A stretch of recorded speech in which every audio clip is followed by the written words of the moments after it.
If you're like me, you love to get new PRs, you love to crush those lifts, continue making progress session after session, but lately there's been a nagging pain in your elbow, maybe your shoulder, maybe your knee. You brush it off thinking that's just part of the process. But what if I told you that ignoring these signs could lead to a catastrophic injury? There's an engineering principle called fatigue failure that explains why materials break under repeated stress. And guess what? Your tendons follow the same rules. Today, we're diving into how understanding fatigue failure could be the key to preventing nagging injuries and ensuring longevity in your strength training journey. If you're someone who loves to lift and especially loves to lift heavy, this episode could save your tendons and your progress. Let's engineer a better approach to tendon health.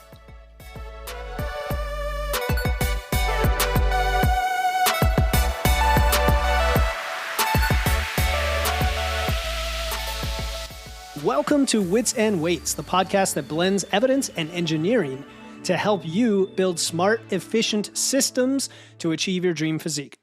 I'm your host, Philip Pape, and today we're exploring the engineering concept of fatigue failure. This episode is about keeping your tendons healthy and your lifts progressing. We're going to break down the components of fatigue failure and see how they directly apply to your tendons during strength training so that you can keep showing up session after session for years and enjoy the process. And as always, if you're enjoying the show, if you want more content like this that applies these concepts to your fitness, your health, your nutrition, hit the follow button right now. If you're not already following the show, if you just downloaded this one episode for the first time, take a look at the back catalog, subscribe, follow if you like the episode so that you get notified of future episodes. And right now, when it comes to Apple and Spotify, that's one of the best ways that others can find the show. So go ahead and hit follow, and let's jump right into today's episode.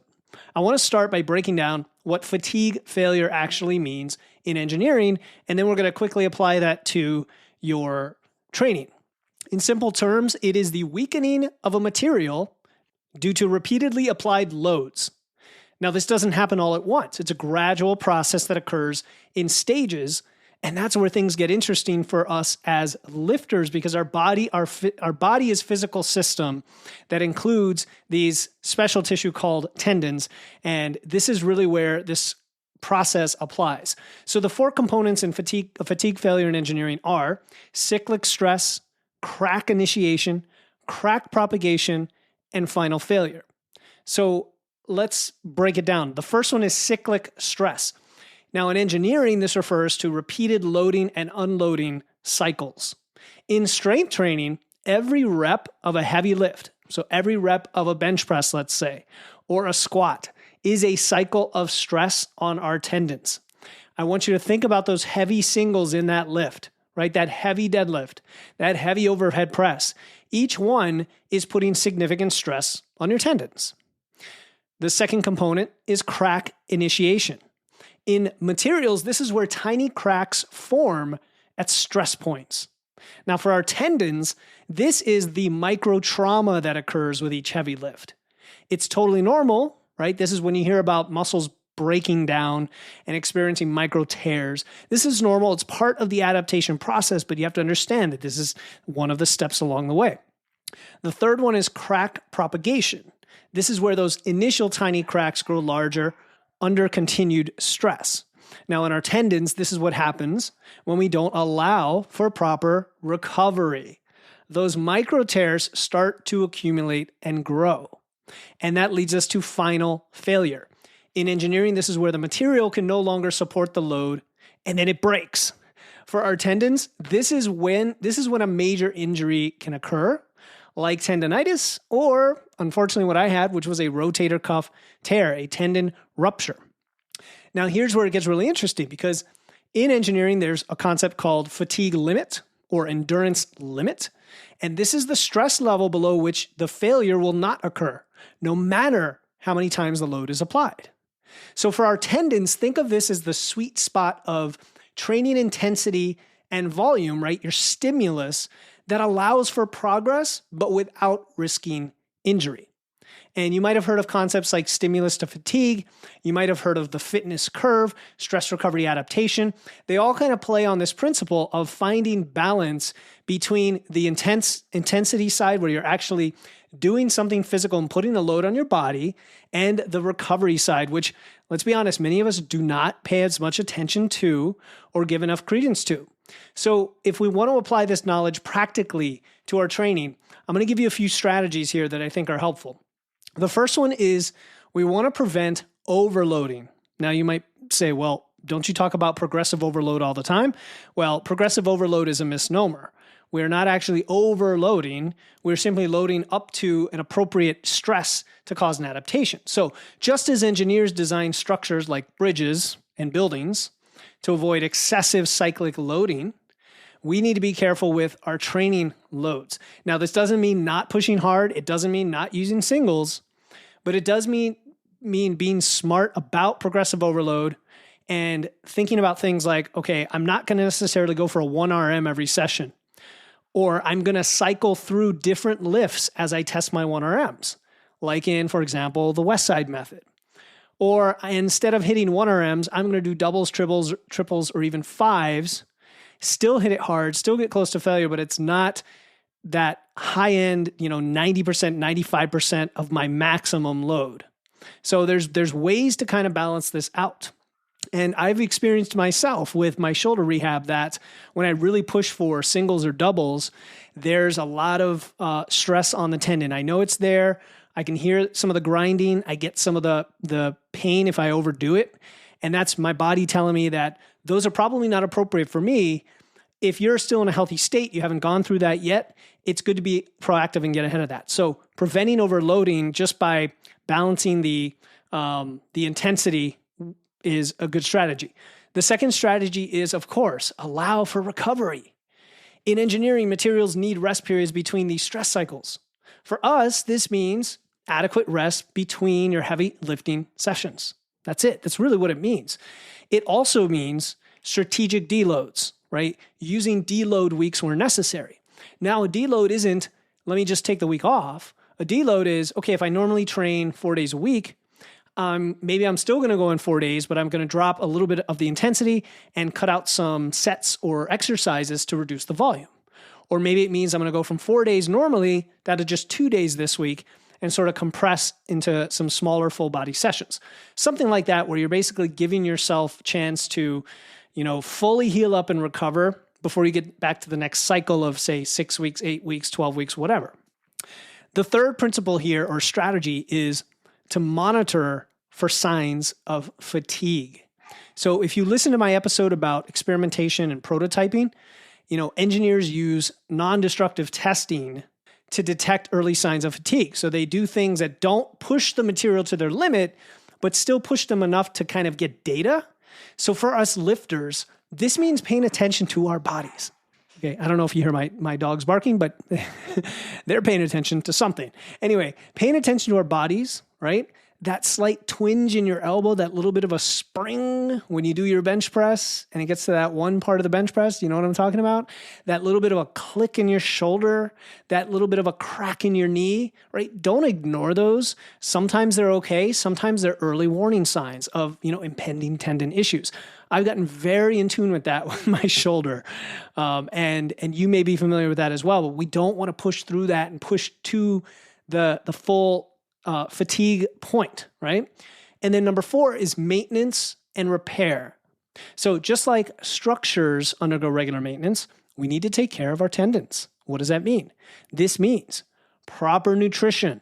So not always being in a fat loss phase and not always cutting, especially if you're having some pain, if you're having some fatigue, if you're pushing it really hard, if you're trying to build muscle, you need to be fully fueled up, have enough calories, enough energy, enough carbs to support your tendons.